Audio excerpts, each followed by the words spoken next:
వేసవి వేడిపై దాడి, చల్లటి రిఫ్రెషింగ్ స్టాప్ తో హాయి. ఎమ్మెల్యే మాగంటి గోపీనాథ్ అస్వస్థతకి గురయ్యారు. గచ్చిబౌలిలోని ఏఐజీ హాస్పిటల్లో చికిత్స పొందుతున్నారు. సాయంత్రం ఆయనకు కార్డియాక్ అరెస్ట్ రావడంతో హాస్పిటల్ కి తరలించారు. ప్రెజెంట్ వెంటిలేషన్ పై చికిత్స అందిస్తూ ఉన్నారు. ఇప్పటికే కిడ్నీ వ్యాధితో బాధపడుతూ ఉన్నారు గోపీనాథ్.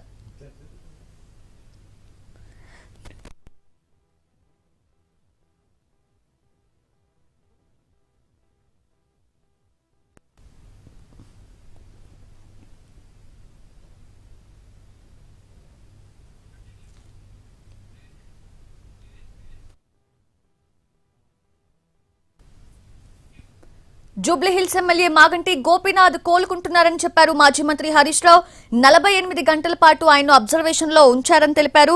ఆయన పూర్తిగా కోలుకొని మళ్లీ యాక్టివ్ గా ప్రజా జీవితంలోకి వస్తారని చెప్పారు.